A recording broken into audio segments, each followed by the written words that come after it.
Hi, Gabi from Ray Studios here, and today I'm going to be talking all about what I consider to be the best lenses for the Sony A6300.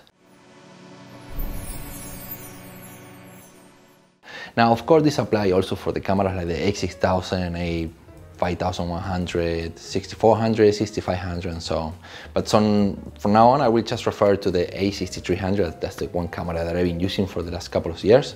The first lens I'm going to recommend is the kit lens.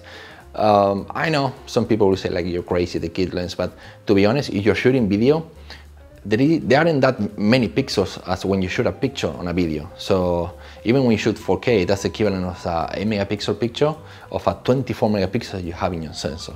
That being said, it's sharp enough. The corners might be a little bit soft, but it's pretty decent. I have some videos here that I shoot with this lens. I'll put it in the description as well. You can always click here for all the videos that I'm talking about. But a few things that I love about this lens is autofocus is ridiculously fast.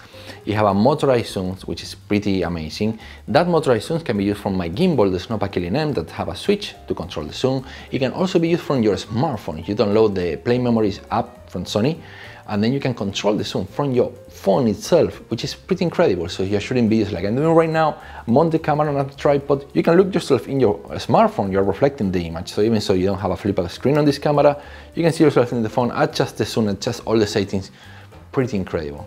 I like this kit lens, very cheap, affordable, stabilized. What else can you ask for? If you want to shoot pictures, I might get some of the other lenses that I'm going to be talking in 1 second.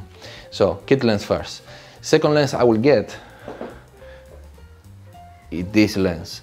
Now this lens is the 50mm f1.8 OSS, which means it's also stabilized, and this is ridiculously sharp. Autofocus is very good. You know, I love this lens. Whatever you shoot with this lens, you can make sure it's gonna look absolutely beautiful. Outstanding image quality on this lens. I like the colors, autofocus, everything is good. It's a little bit tight, means you need to walk a few steps back depending what you're doing, but I use it a lot for shooting events. I use it a lot for shooting videos.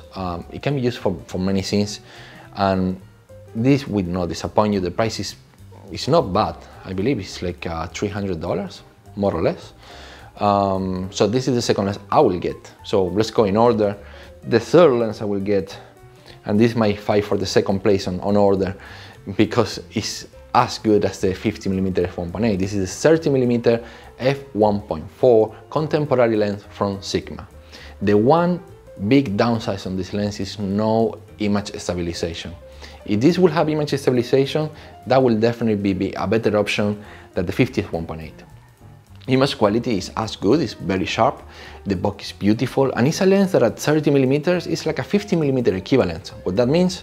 Well, you can do everything with this lens. You can do street photography, events, you can use it for video. Autofocus is very reliable. The focus ring is big and it's easy to use. Actually, it's fly-by-wire, which some people might complain. I don't. I like it. It's very smooth. So if you're shooting on the go with your camera here, you have the picking on the A6300, which is really good.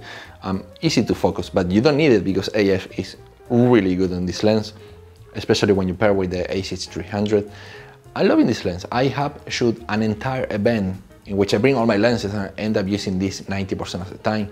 It's because it gives me amazing image quality, and at this focal range you can pretty much do everything. You can do a portrait, walk back a few steps, you get like the whole event. So highly recommended this lens. The next lens that I will recommend is the bigger brother of the 30mm. It's the 60mm f1.4 contemporary lens from Sigma. This is very confusing, the C on the side. Contemporary is supposed to be not as good as art, but in this case, for the Sony crop sensor cameras, the contemporary is way better than the art lenses. So it's different than with the Canon system. Contemporary is better than art, at least in my opinion. This one is excellent, especially if you're shooting videos. Autofocus is flawless. It's like focusing so fast. Because it's a wide angle lens, a 60mm is a 24 equivalent to full frame. That means that you can maybe get away shooting handheld video. I did a whole video shooting with this lens. Put it there, put it in the description below. You can take a look at that. It's handheld. I still wish it could have image stabilization. That would be a really huge deal for me because I shoot a lot of video, and the A6300 does not have in-body image stabilization. So having a stabilization on the lens could have been a great deal to me. Other than that, it's very sharp. You can use it for photography, for video. It's excellent. You can get out of focus background with an ultra wide angle lens, which is pretty impressive. So I'm really liking this lens. If this had IS, it would have been the best lens I ever bought in my whole life because it's that good. The next lens on my list is this. Now, bear with me on this one. I know you're gonna go crazy. This is a Fisheye Lens. What am I talking about a Fisheye Lens and it's so high on the list? It's like number 4 or something. That's because basically with this, it's a fully manual, but you don't need to worry at all about focusing this lens because you set it to infinite, and unless what you're shooting is very close to you, you set it to infinite, that's it. You make sure everything is on focus. Another thing is this is very sharp. It's crazy sharp. You pair with the A6300, you shoot pictures very sharp, resolve all 24 megapixel with crazy sharp, even the corners. It's unbelievable. And then this is not a circular fisheye where you get like the circle and everything else is black. This is like a fisheye that you get the whole picture. And I have done it before where I shoot events with this. So I'm in a room and I want to shoot the whole room at once without leaving anything behind. And that's exactly what I do. I go to one corner of the room, I shoot everything. Clients are very happy because that looks amazing, makes the event looks bigger. And another thing that you can do with this lens is you can correct the distortion, believe it or not. There is so much sharpness on this lens that when you can correct the distortion, you end up with an ultra wide angle lens, you end up with something like a 20mm lens. I already kind of measured against another 20mm lens, and that's what you get. You get a 20mm lens with almost no distortion because you correct it, and it's still pretty sharp. So really liking this lens. By the way, it's very cheap. It's like just over $100. And like I say, you don't worry about focusing at all because it's fisheye. The next lens on the list, this is a bit of an interesting lens. You can see how small this is. When you mount it on the camera, you put a thumb on the side and pretty much the lens disappears.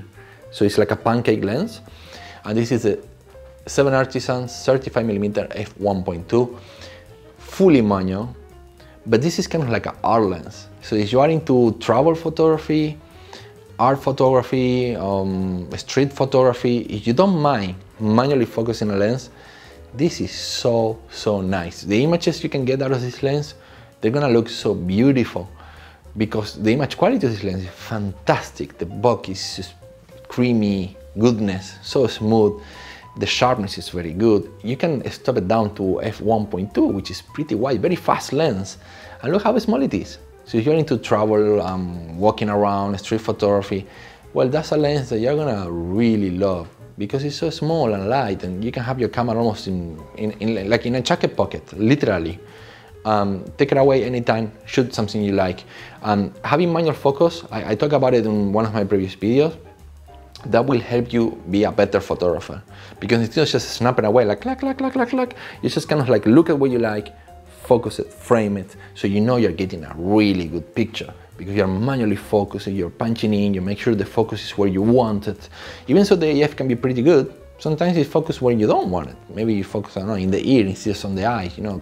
The focusing system is still a long way from manual focus, and even when they're amazing now, like the new A6400 have really good autofocus, still sometimes it's like it might focus where you don't want it to be.